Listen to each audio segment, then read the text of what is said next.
Hey everybody, welcome. We're doing a TikTok live here for a few minutes, and I'm gonna look at how terrible my hair is. It's the day before Father's Day. Today is June 18, and we're doing kind of a simulcast situation. We got the podcast camera over here. We got the TikTok camera over here. So as TikTok brings people on board, feel free to ask any questions. I'll see them on the screen down below, and any questions you ever wanted to ask an author, feel free to ask. I'm USA Today bestselling author Dan Alatorre.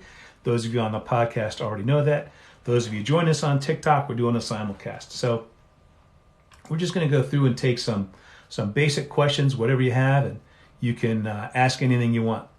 The first question popping up on the screen is, what shows are you into? I assume that means TV shows, so I'll take that one first off. Let me get a sip of my peach mango green tea from Crystal Light. By the way, Crystal Light, if you'd like to be a sponsor, we're open to that. So what shows? So my daughter recently discovered Stranger Things. I found out about Stranger Things a couple years ago. I do a young authors club at some local schools, and one of the kids there was in 6th grade. Her mom was a teacher at the school, and we were friends. They were mentioning on Facebook or whatever that she was watching Stranger Things, and they were watching it together. Now, Stranger Things, for those of you who don't know, is kind of a horror sci-fi situation, but it's based around kids who are 12 years old in the first season. The second season they're 13, third season they're 14, etc. So the show kind of gets older as they get older, which is kind of cool. A lot of shows don't do that. But it's set in the 1980s, mid-80s. Well, that's cool for the kids because they get to see like dial phones, rotary phones, or push button phones that plug into the wall, a lot of 80s music. So now the kids, what caught my attention was my kids going around, hey, what's Bohemian Rhapsody? And, things like that. So I would tell you, that was on the radio when I was, college, I guess. So anyway, high school, college, somewhere there. So that was fun. So she had already watched several of the seasons before I started watching them. And so I started watching them. I wasn't sure how good the show was. Like most things, it was kind of a phenomenon a few years ago, but I didn't know how good it was. It's a pretty good show. A lot of drama, a lot of tension, a lot of should you do this or do that. A lot like, in a lesser vein, like Walking Dead, where it's not so much that they're killing zombies, it's that they're giving you really difficult choices for the characters to make. And then you end up rooting for Rick or whatever the other guy's name was. Should you do what this guy says or what this guy says? That type of things. Or what this woman says or what that person says. So I like that type of choice in a story, and I try to put items like that in my story. So that's the show that I've been into lately. I would say I binged watched, my wife and I binged watched 2.5 series pretty much together. She's been watching the third season. I'm sorry, seasons, not series. My daughter's basically caught up. So she's in season 4. She's caught up, and there's another episode she's waiting for her to come out. I got through the first couple of seasons. Then my daughter would come downstairs and watch some of it with us, which was fun. But she had already seen them. But so we went through 2.5, maybe almost 3 seasons. At the start of the third season, I was kind of full. Like Thanksgiving dinners, like turkey's great, stuffy's great, gravy's great, but you can only eat so much at one time. And at that point, I was I need to take a break. So I haven't watched it for a couple of days. My wife is probably halfway through season 3. I'm probably, I think I'm 1 or 2 episodes into season 3. So that's where I'm with it. And maybe, who knows, maybe tomorrow for Father's Day, maybe we'll do a binge watch. So, Jay, you can always reach out and ask any questions about books. Feel free. The best way to do it is here. I don't know what way you're trying to reach out to me. You can always go to my website, danalatorre.com. There's a button there that says Contact Me. Hit me up there. That is the best way. Probably the second best way is if you're on TikTok. Just comment on any video I have on TikTok, and I'll see it, and I'll usually respond. And then all the comments on my website, if you go to the Contact Me button, that sends an email directly to my personal email, so I see all those. Anyway, so that's the show I'm into. Next question I got here was, what is your claim to fame? Well, to the extent that I have one and all, I would say for a long time, I was my claim to fame would have been that I went to President's Circle with two different Fortune 500 companies. That's hard enough to do with one company, but I managed to do it with two. But when you have a little kid, none of that matters. Mostly, my claim to fame was I did a lot of field trips with my daughter's classmates. Field trips at school, and so I was Savvy's dad. That was my claim to fame then. The fact that I'm a USA Today best-selling author really didn't mean a lot to them. That's as cool as being a fireman or the president. Honestly, probably being president is more impressive, but they're just as impressed with somebody who's a cop or a firefighter as they are an author. Although, because they have to read books in school, they think it's neat to be an author. And when I tell them that I have authors clubs where I work with kids their age, a lot of times I'm talking to third graders, sometimes first graders, and I say, my daughter, we wrote a book together when she was 4 years old, so if she could do it, you could do it. And they're like, wow, and of course, for third graders, they can join the authors club. So that was kind of fun there. How often do you play sports? I'll be honest, these days, I don't play sports very often unless you want to count, doing sports with my daughter. She's doing volleyball right now, so I'm out there doing some serves. And, you go to the volleyball camp and you'll see some drills. They got this one drill. I'm not really sure what this drill does, but it's an inside course, so it's like a basketball court, wood floor. So they have the girls lay down in a row, lay down on that, and then they kind of bounce a ball to them. They have to pop up. So they're laying down like they're going to do a push-up. The coach is in front of them and kind of tosses a ball one at a time to the girls. They have to pop up and then try to scoop underneath of it and hit it, this kind of business. I'm not really sure what the point of that drill is. They do a big overhand serve and the girl has to return it. They do whatever that's called, a volley or whatever kind of thing. So I'm working on that a little bit. I used to do a lot of running. I used to play soccer. I used to swim. I do a lot less of that anymore. I don't think anybody swims once they're past high school, but probably up until a couple years ago, I ran, a mile every day, a couple miles every day, and used to work out. Not as much anymore.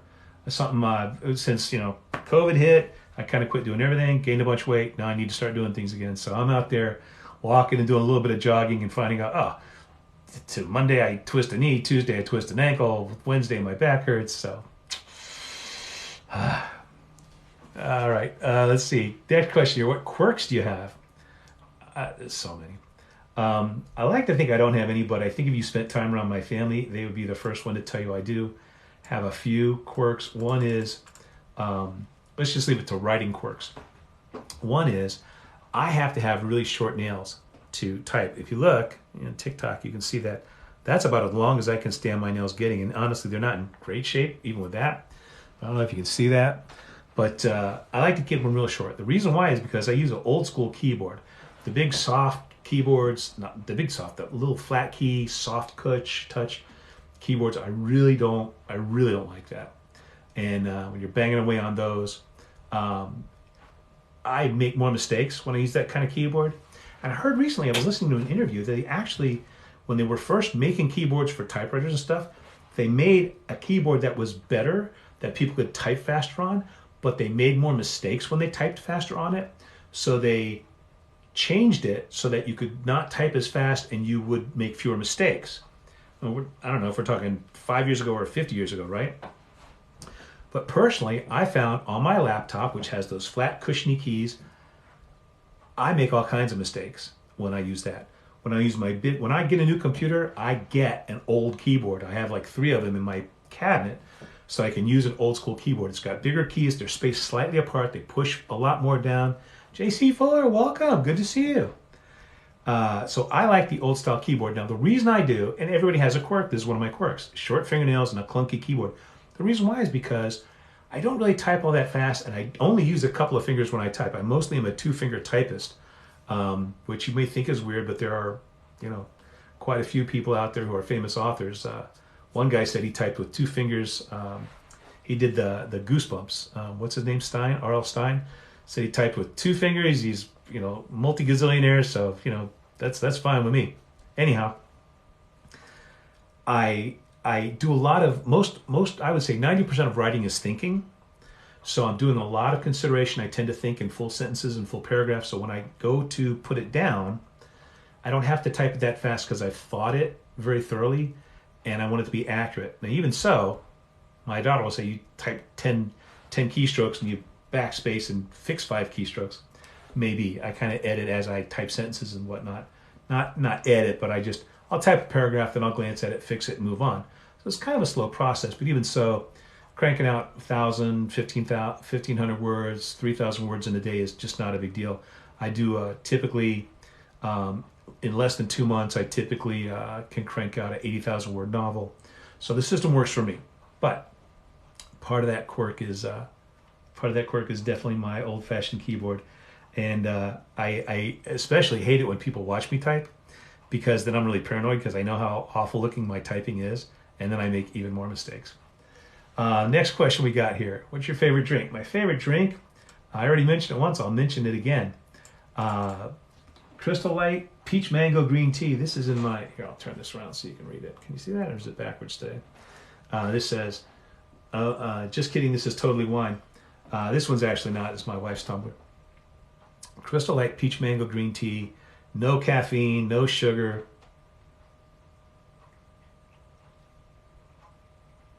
That is that's my go-to drink, that or water. And I love the peach mango green tea. It's like drinking Kool-Aid. It's good stuff. So again, Crystal Light, if you're interested in being a sponsor. Next question here, what do we got? What do you hope never changes? Well, that's a tough one. You know what? I'll tell you this. The sound I love more than anything is, and this has been true, my daughter's 12, this has been true for, I'll say 12 years, it's the sound of children laughing. And here's what I hope never changes about that. Whether she's having a friend over when she was 2 or 3, and they're having a play date, and me and the other kid's parent are sitting around the living room or whatever, and you hear them entertaining themselves in the next room, and they're just doing something silly, and they're giggling. Or it's a sleepover, and she's got 5 friends over. Her bedroom is right upstairs in my office here.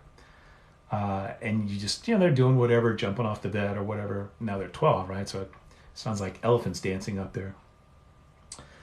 The sound of them just laughing, sometimes being silly, but not where they're like, it's like 11 o'clock at night and they're being slap happy, but like when they're just amusing themselves and laughing. Or if she's watching some of those crazy videos those kids watch, a TikTok thing or a YouTube thing or one of her podcasters or whatever, she likes the guys who like do the outrageous stunts, like fill a swimming pool with tennis balls and stuff like that.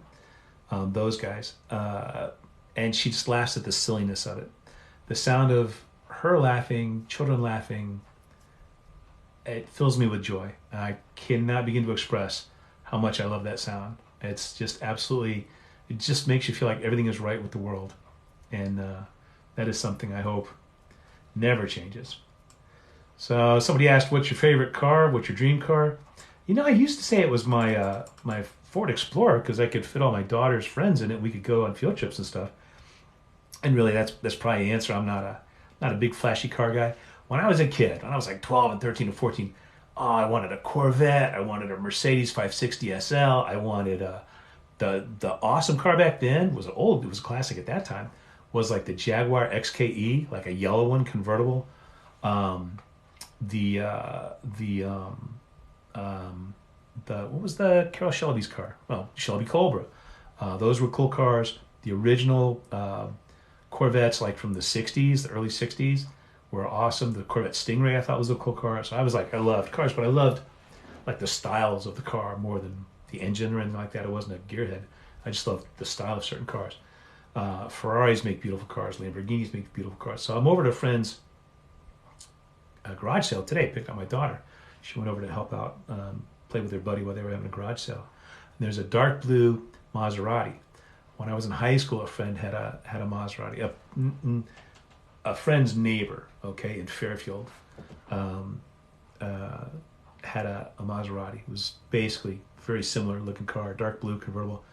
Hardtop, but gorgeous car. I just the sound of it when you start it up is just like a lion purring. It's just a really cool car. Now, is that my dream car? You know, I don't know. You just heard me rattle off like 12 cars that I loved, right? So I don't know if I have a dream car.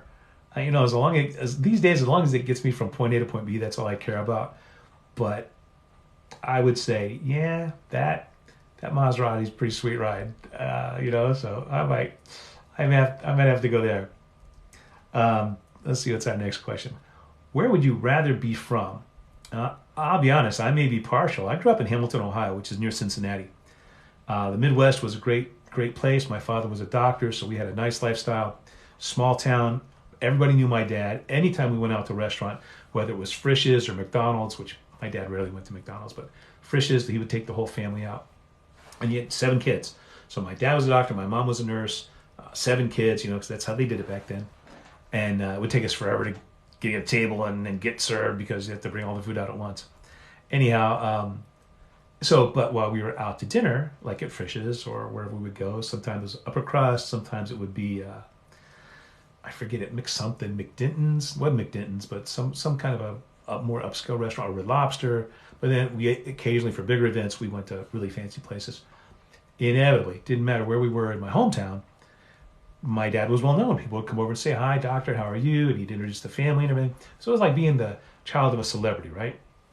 But from there, when I was in high school, didn't matter where I went. I always, if say college and I was at a restaurant with a date, or I'm dating my wife and we went on vacation to North Carolina, I'd get out my credit card to pay the bill.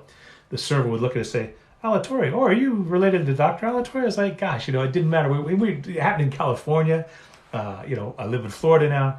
It happened all the time. It's just the coolest thing. So it was a great place to grow up. Great neighborhood, great neighbors, great, you know, people didn't lock their doors, didn't worry about things too much. And I totally have that as my best place to be from. But second place would be here at Tampa. And the reason why is because, not so much Tampa, but Florida in general, but Tampa for me, because we always vacationed in Florida. We'd go to Fort Lauderdale, we'd go to St. Petersburg, and, you know, you're having all your brothers and sisters having a great time on vacation, learning to snorkel and swim in the water and catch fish and go to the beach and play in the giant waves, which not so much here on the Gulf of Mexico, but on the other side. A lot of times we go to South Carolina, Hilton Head. But just, I thought it'd be awesome. Well, as a kid, I thought I would love to live in a place where everybody else goes on vacation. And you can do that. You can live in Orlando, and there are reasons why I didn't like living in Orlando when I lived there for a year, because there was long lines, tourists everywhere, everything took forever, everything was expensive. Tampa is more like, you know, almost like bringing Hamilton, Ohio down to Florida.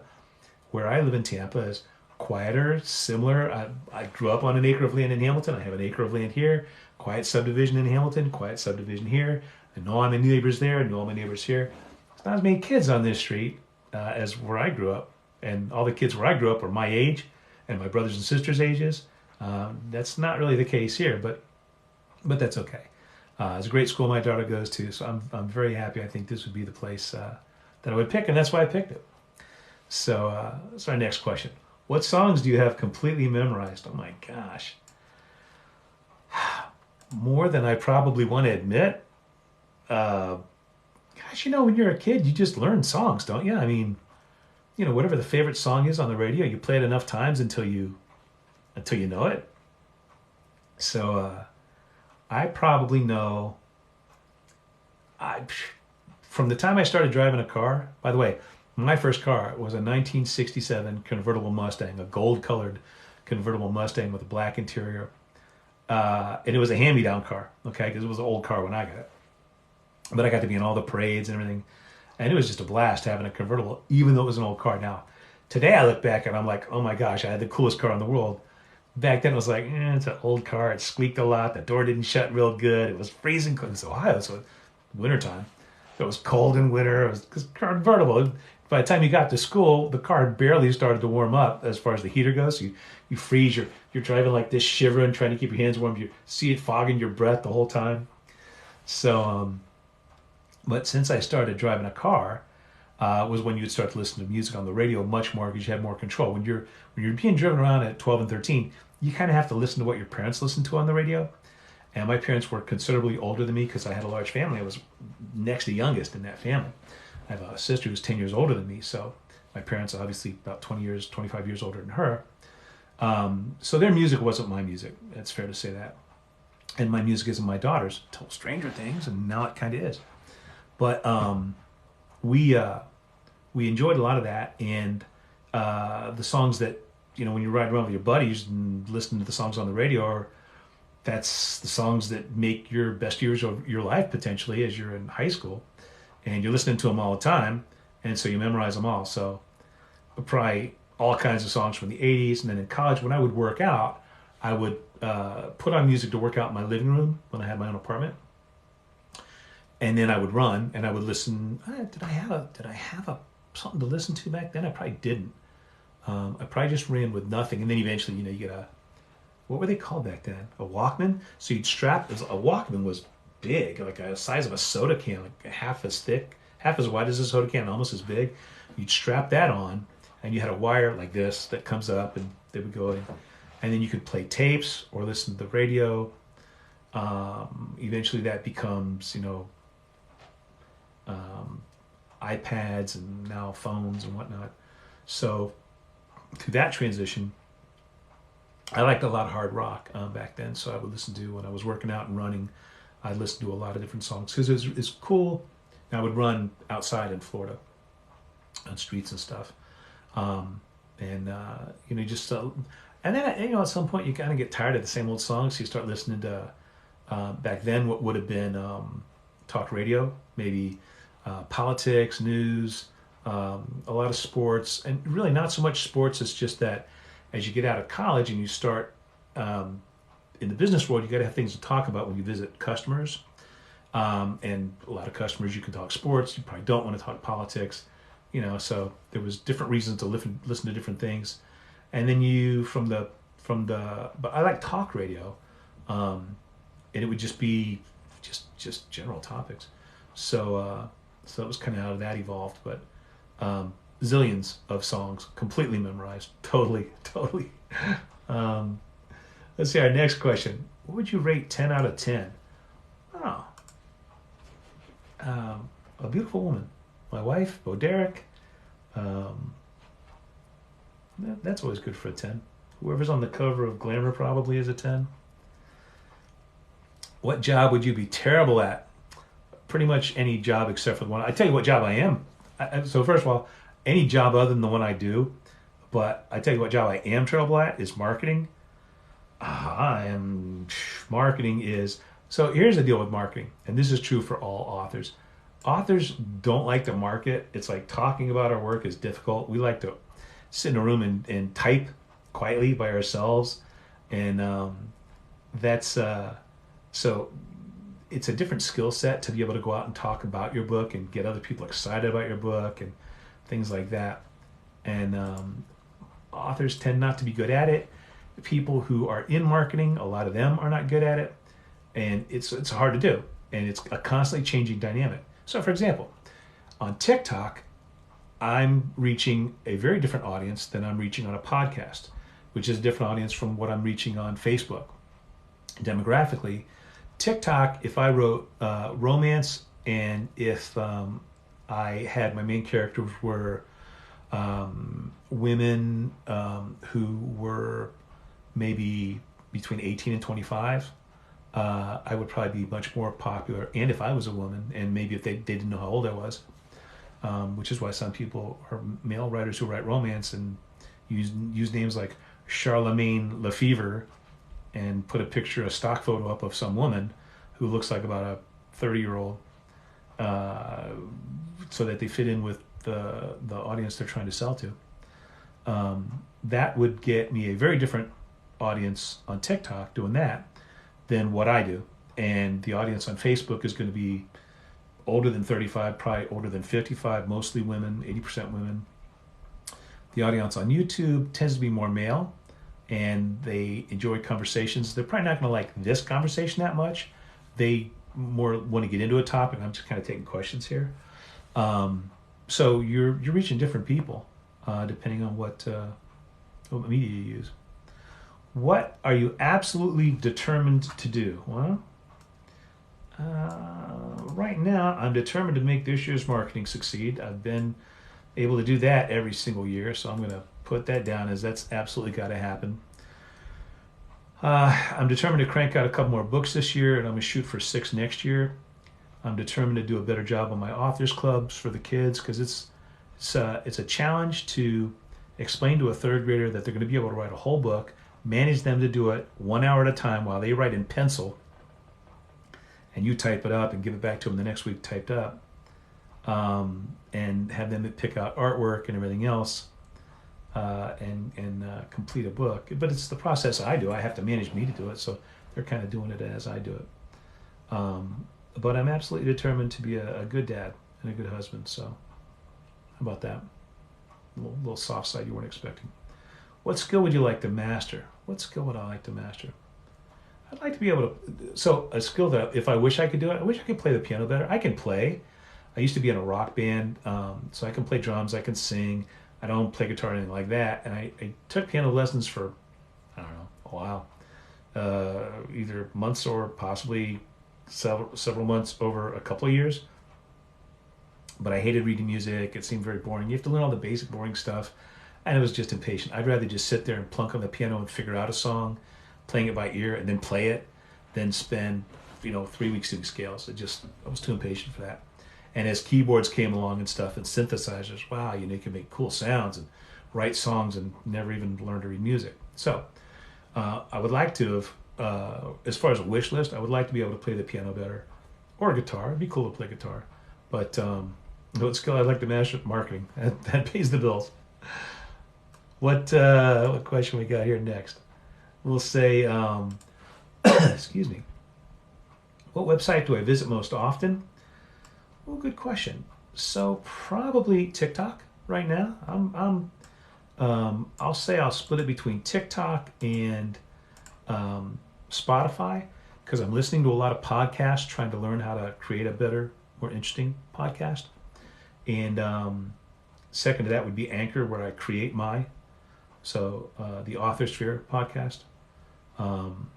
But after that, the marketing pages on the website marketing pages, so Facebook ads, Amazon ads, stuff like that, where my marketing is going on. I don't know if that's what you were looking for, but what does your perfect room look like? Well, I am in the perfect room right now. Let me show it to you. I'm gonna drop down a little bit on this line here. Perfect room. So you can see a little bit of it here. Cherry wood or mahogany cabinets, lots of books, dark green walls, white trim, green curtains, a chandelier, which you can't see, barrister bookcases and things like that. JC's back. Do any shows or movies inspire your writing? Yeah, kind of yes and kind of no. I'll give you an example. When I was trying to figure out, I was working on horror stories.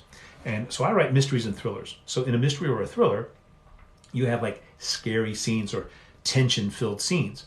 Well, that's kind of a cousin. Horror and mysteries are kind of cousins to each other, because you're kind of scared. Like think of Silence of the Lambs, when Jodie Foster's character had to go down and meet Hannibal Lecter, and she's walking down the prison, and prisoner, it's stone walls and it's dark, and he's quiet and he's behind the glass and he's calm, cool, and collected.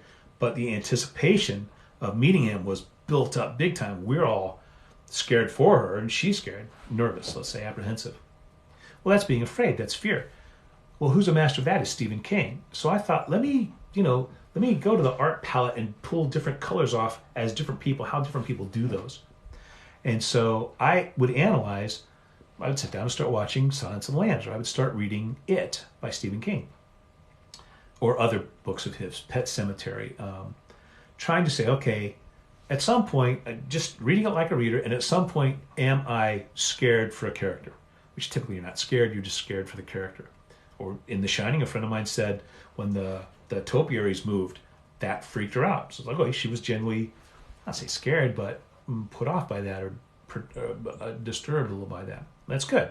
So the question becomes, if you're going to learn to paint, maybe look at the Mona Lisa, not to copy the Mona Lisa, but to see how are the strokes, how are the shading, how is this, how's that.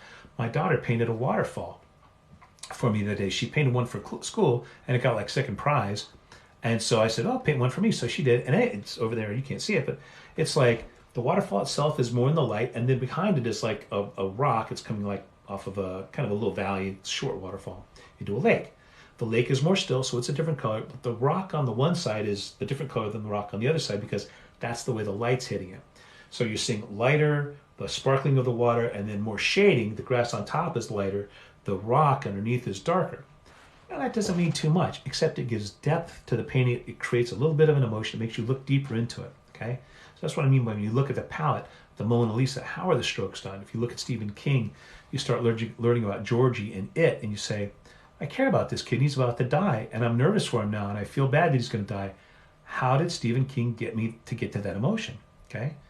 So, and then I look at, The Shining. What is it that made me afraid? The dad was just going more and more and more, and there was nothing to stop him, and the little kid is a little kid, and the woman is a woman, and the guy is losing it.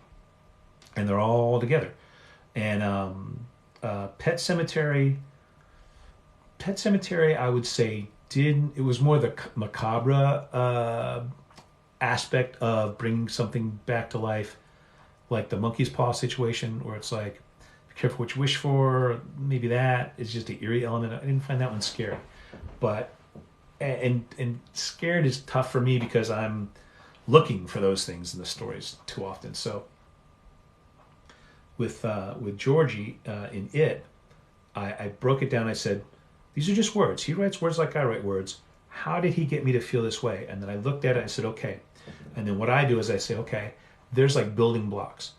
Create empathy, create the negative situation, push the character into the negative situation, like Harry Potter under the stairs, right?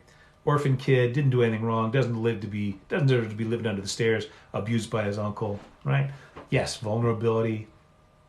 So you create that bond, and for the most part, your reader's going to start out identifying with your character. They're going to give you the benefit of the doubt. The character, if you look at Pixar movies, they're very good at, establishing rapport and empathy, making you feel for the character very, very quickly. Think about the movie Up, the Pixar movie. I think it was a Pixar movie, Up. It's basically just music, no words, and this little boy meets this girl, and they start spending time together. She wants to adventure. He's quieter. She has all these dreams. They get married. She gets sick. She dies, and he's all sad. And in a minute and a half, 2 minutes, you totally feel for this guy. Now he's a crusty old curmudgeon. This little boy comes along. It's going to change his life. But what was the other one? Wall-E, the little robot, kind of go do his thing. He comes home. And he's all by himself, and he's playing music, and his eyes get big. And so you look at that, and you study those techniques, and you say, how did they get me to feel that way? How can I get others to feel that way? They get to use pictures. I have to use words. But let's face it. If you were watching me and you didn't see the screen, and I was watching Wall-E or Up or any number of Pixar cartoon movies, and I just described to you in great detail what I was seeing, you'd get the information. You'd have empathy for that character, even though you're not even watching it or seeing it. Just from the description, the descriptions would be words. So if you write them down, you'd have them. So I didn't always do that, and I wasn't really sure when I managed to do things, how I managed to do it. Okay, when you're starting out, you don't always know. You stumble into things. But the one thing I did know was to open up. Hemingway had a quote about write clear and hard about what hurts. And I didn't think that meant when there's something that hurts, write clear and hard about it. I thought, always bring emotion clearly and intensely, okay? It probably means both, and I'm certainly allowed to have my interpretation as you're allowed to have yours. But I always took that to mean, so first of all, in order to have characters that readers identify with, they have to be emotionally vulnerable at times, or you're just watching something, you're not involved in it. And I like my reader to get involved with my characters. If my character's in love, my reader's in love with who my character's in love with, okay? If my main character dislikes somebody, my character dislikes that person.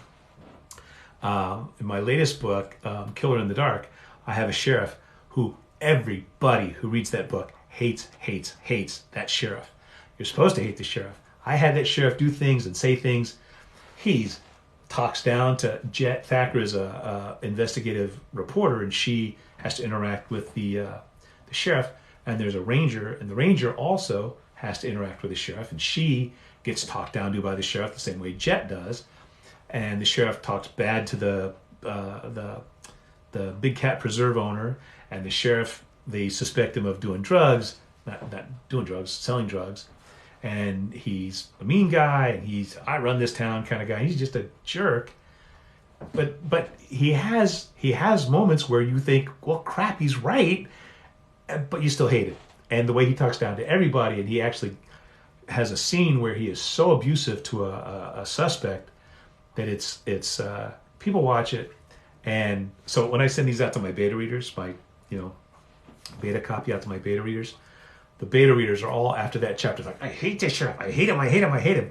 But that's what you want. You want to hate Darth Vader. You want to hate. In Tiffany Lynn is Missing, there's Darling Ashley Wells, and she's just America's sweetheart, like a entertainer, singer, songwriter on stage, and off stage she is, hates everybody and is mad at everybody and demeaning to everybody, and just has nothing good to say about. Is on her third or fourth husband, and on stage.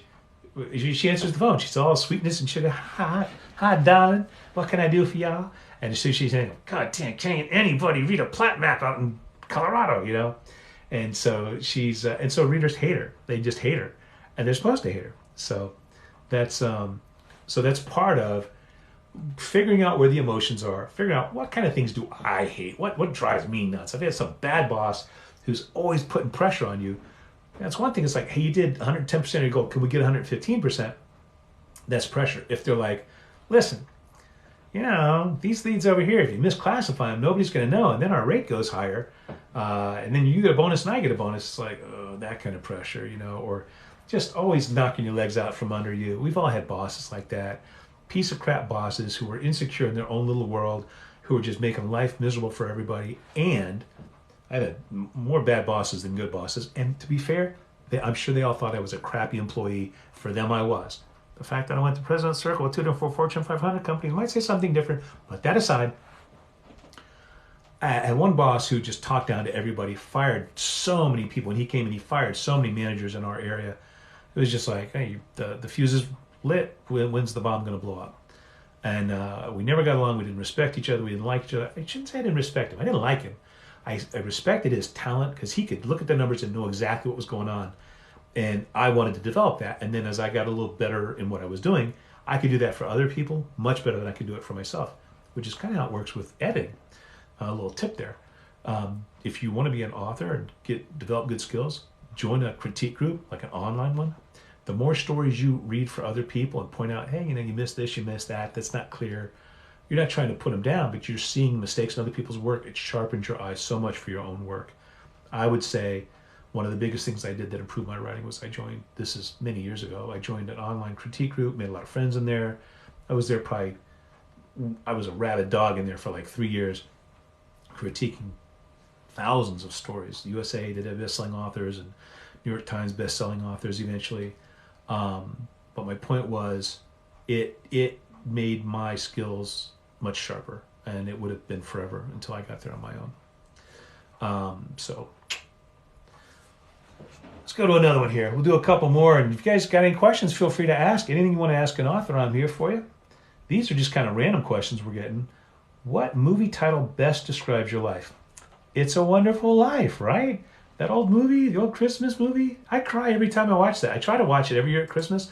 I don't always watch it at Christmas, but I love that. Jimmy Stewart and Donna Reed? Prior to me, if I had watched that movie as a kid, I would have thought, whatever. Watching as an adult, when you have a child, having a kid changed my life, my perspective on so many things.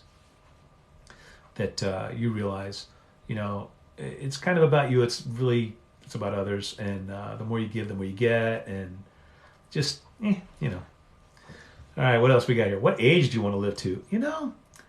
That's a tough one. I think when you're about 16, you're thinking 40 or 45 is pretty old. when you're 20s and 30, you're thinking, let's say you turn 30, you're thinking, well, 40 is not that old, but it's older than being cool. You know, you're not cool when you're 40. You turn 40, you're like, oh, I finally got a little bit of money under my belt, and I know what I'm doing in my career. I can call some shots. I got some respect. People look up to me in my workplace or whatever. You get a little older, you're like, I don't know. When you hit 50, maybe you're thinking, probably when I was 25, I'm thinking at 50, you should be driving a convertible Mercedes, silver hair, top down, kicking back, thinking about retirement. I didn't even think about retiring. I don't know why I thought that when I was a kid. And I guess the older you get, old age just gets older, unless you're not in good health. And then old age comes sooner. I have two people in my life who are almost the same age. This is a number of years ago. Let's just say both in their 90s. One was a professional person their whole life, physically active their whole life, ate well their whole life, very dynamic person. The other one was a very sedentary person, not very well educated person. And these two are basically the same age. And one had all kinds of health problems and never went anywhere, never did anything. It was just like, I won't say waiting to die. That's the wrong way to say it. But the other one is still going strong and, is more active than I am, right? So what did you want to live to? As long as you're having a good time, keep going. I will say this. My grandmother outlived my mother, and my dad outlived my younger brother. And I will say that at the age where you are outliving your children, that's not fun anymore. And I never understood people who these say things like, I get up and check the obituaries. I just don't really understand that. But I kind of get it where it's like at a certain age, the bigger events in your life are going to be fewer. They're going to be weddings because you have lots of grandkids and great grandkids maybe, and birthdays and things. But seeing your friends get old and die, and your family members, I think that would be tough. And I'm a wimp. I probably wouldn't want to be around that. But I go to my dad's birthday party and he sees all these great grandkids, and I don't know, that's pretty cool too. So who knows? JC's got another one for me here. What is the story you haven't written yet? Will you always write thrillers? So here's the thing. I wrote a romance that I'm talking with my marketing people about putting out. I don't know if I told you about that one before. It's called The Water Castle. I had, it's like 650 pages. I wrote it 5-6 years ago, maybe. I reworked it. It had some sex in it. It was about 15-year-olds. So some friends of mine thought, the sex probably should come out. Now I'm thinking maybe I should have left it in, but it doesn't matter. It's not, the sex isn't relevant to the story.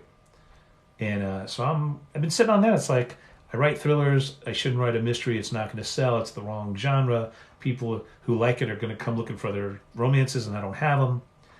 On the other hand, it's not doing me any good sitting on my shelf. I might as well put it out there. So there's that. But I wrote that. Your question is, what haven't I written yet?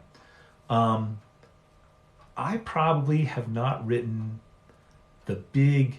So like Harry Potter's a classic because the tropes are right.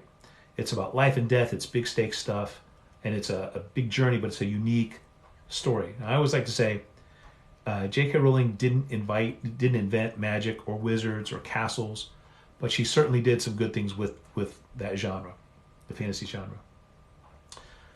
Stephen King didn't create the first horror story, but he certainly did unique things. The Shining is one of my favorite books, favorite movies. Definitely one of my favorite movies.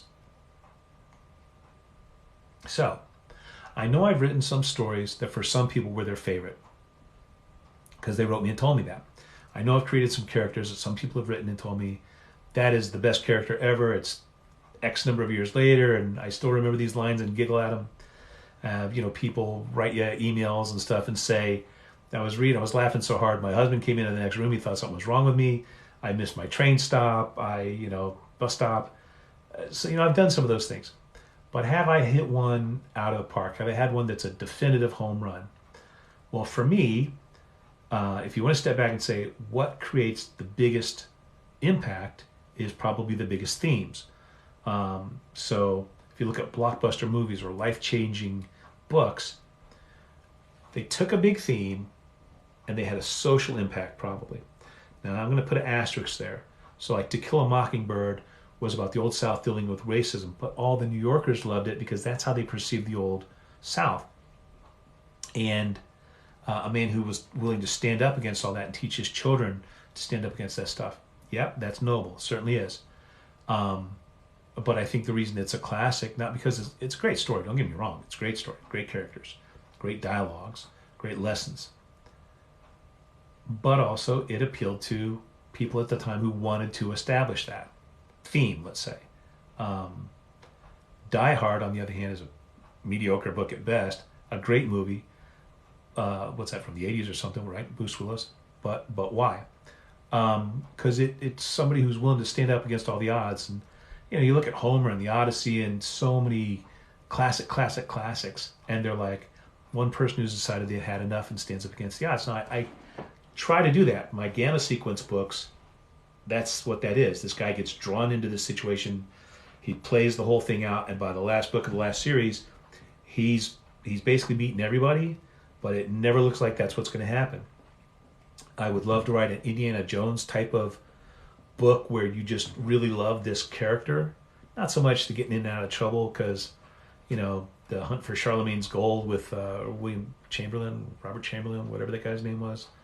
That was the Indiana Jones knockoff, and the some of the other movies are kind of knockoffs of that, like National Treasure. On the other hand, they're fun, and for somebody, they didn't see Indiana Jones, so they saw National Archive, and they're like, wow, that's awesome. Or they see, Stranger Things, and they see those kids, and they didn't see the other movies, so they say Stranger Things is that for them. So, that would be a great theme, some great theme that teaches a lesson that's relevant to society. And can you accomplish that with a murder mystery? You probably can. Is it probably better to do it with something else? I'll say this. I enjoy writing the murder mysteries and the thrillers. I've got 3 different series I created. I'm getting ready to create a 4th. I've got some really cool characters I've created. But you know what? Just like Robin Williams wanted to do drama, he was a comedian, he wanted to do drama, and he did it really well. I gotta believe, take your favorite actor, doesn't matter who it is. At some point, you do a bunch of this type of roles, and you want to show you can do other things too. And I gotta believe at some point, I'm going to get that itch, and I'm going to go after some other thing, and maybe it'll be successful, maybe it won't. I will say this: the romance I wrote is an awesome romance. It's a heart stopper, and it'll break your heart, and it has the potential to be one of those classics. But it's not released, so you gotta wait. Would you ever allow your book to be turned into a movie deal with Sharon Stone? If Sharon Stone, Sharon's getting up there now, though. She's still beautiful. She's still a great actress. But first of all, if anybody wants to turn one of my books into a movie, heck yes. James Patterson said, remember, when they take your book, they buy the rights, they bought the rights. What they're going to do with it is not what you were going to do with it.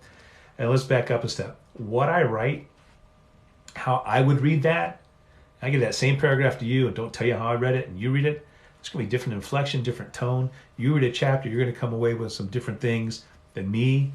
Oh yeah, she was in that one with Chamberlain, right, sorry.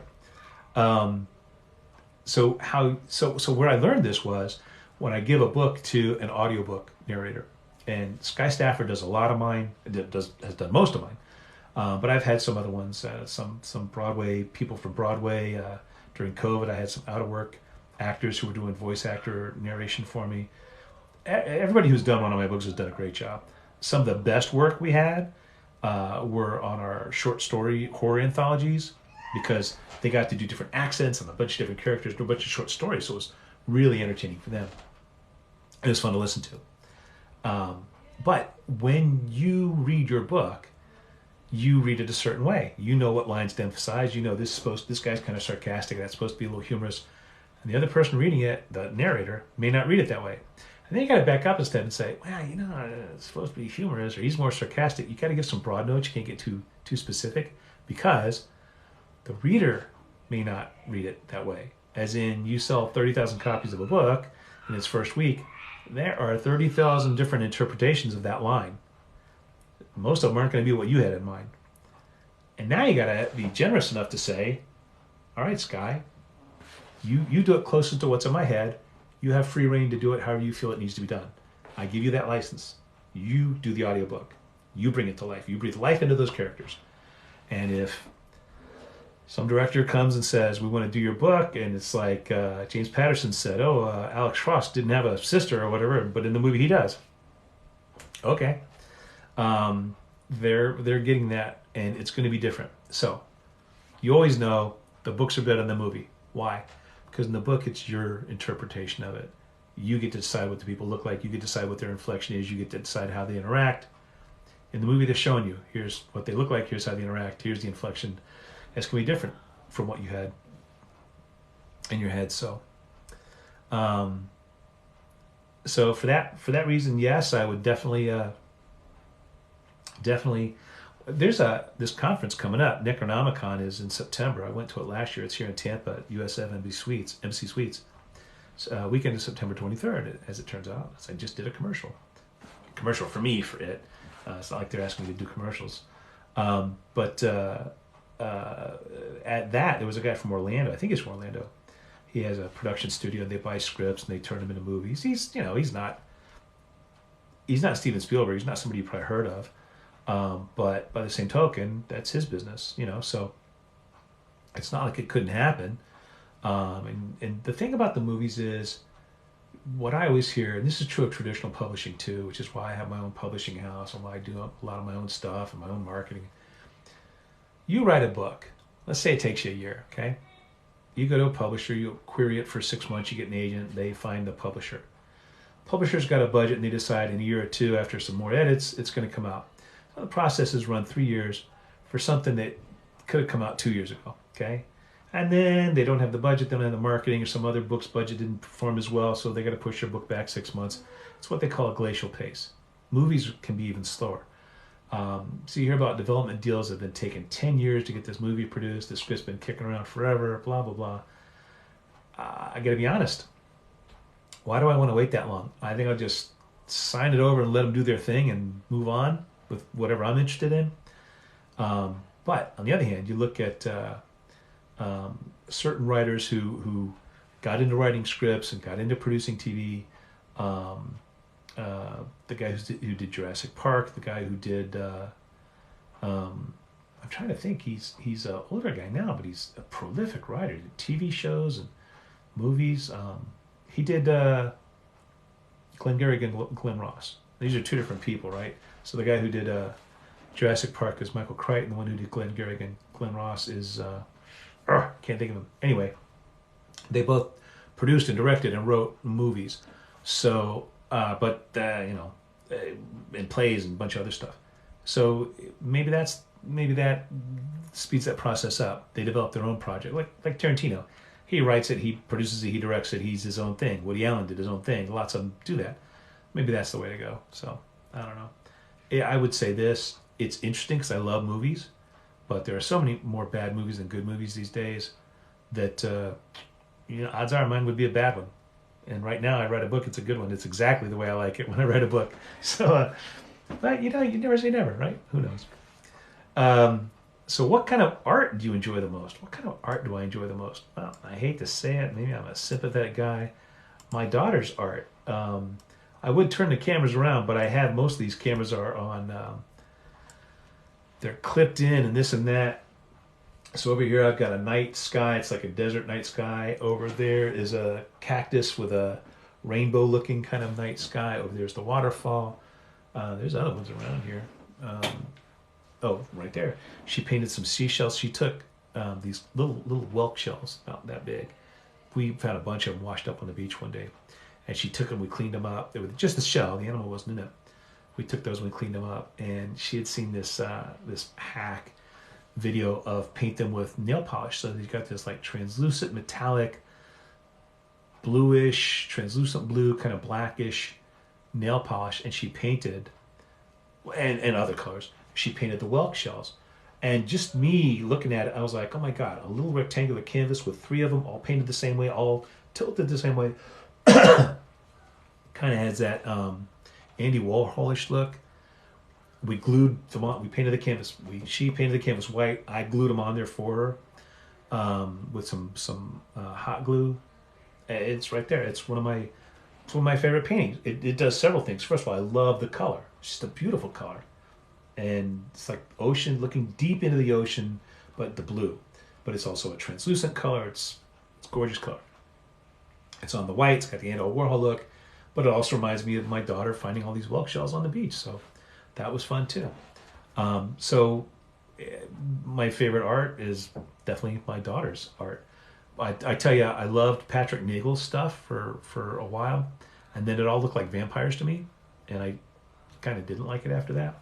But I would say some of the best art is art that appears in real life that's not meant to be art, like a really well crafted car, or the architecture of a house, or like the Grand Canyon when you're in front of it and you just realize no picture can possibly capture the how awesome it is. I don't want to say beauty. It's just so awesome that it's so big. Or I'll tell you something else I like. My dog is really old these days, so I love when I take him out at night. Like if it's if I fall asleep on the couch and I got to take him out one more time before I can go to bed and make sure he doesn't have any accidents overnight, right? I'll take him out and I'll be standing by the pool. It's all quiet. My wife's asleep. My daughter's asleep. The house is quiet. And I'm going to go up to bed in a minute. I'm taking care of my dog. And you take him out and you realize there's shadows everywhere because we've got this big, bright, giant moon. And you stand there, you just look up at it, and it's a pitch black sky, but you can see all the stars, and it's completely quiet, and it's just so bright, like a giant street light. You can say that's not art, but it's artistic in my head, and it's impressive. It's something to you stand there and you look at it and say, wow, that's there, Anyhow, I'll take one or two more. Actually, we'll probably take one more and then we'll wrap it up. Last question of the day of this session. What takes up too much of your time? Marketing. I hate marketing. Actually, what takes up too much of my time is all the stuff that I do that isn't productive. I take too much time washing dishes. I don't like washing dishes. I have a dishwasher, but if you put the dishes in there dirty, they don't come out clean. So you kind of have to wash them before you put them in. So it's a glorified drying rack, and I don't like that. But I would say it takes up too much of my time. Definitely takes up too much of my time. Marketing takes up too much of my time. But until I'm doing it well and making gazillions of dollars and have a giant yacht in the Caribbean, I got to keep working at it. All right, gang. Well, listen, we're going to end the TikTok session there. Thank you very much for joining me. I appreciate that. And I'm going to go over here and end that. How do I remember to end it? End. How do you do this? I don't think it's that. Is it that? End live. End now.